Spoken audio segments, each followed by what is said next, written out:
அதற்கு நாம பதில் சொன்னா முதலமைச்சர் சொல்றாரு, ஆளுநரும் இருக்கணுமா அண்ணாமலை இருக்கணுமா, 2 பேர் இருக்கணுமா.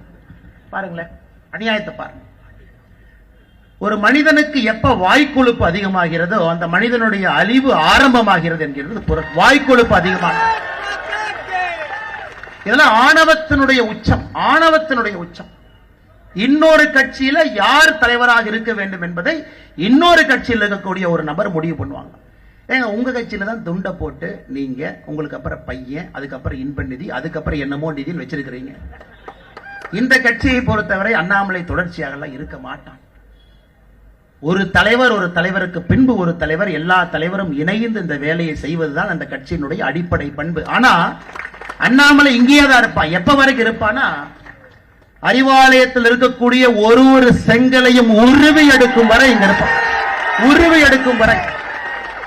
இந்த ஊழல் பெருச்சாளிகள் 35 அமைச்சர்கள் ஊழல் பெருச்சாளிகள் 2026 சிறைக்கு செல்வதை பார்ப்பதற்கு இந்த நாம இருக்கும். அதுவரை நிச்சயமா இருப்பான். அதுல உங்களுக்கு எந்த சந்தேகமும் வேண்டாம். இதையெல்லாம் கேட்டா கோபம் வருது.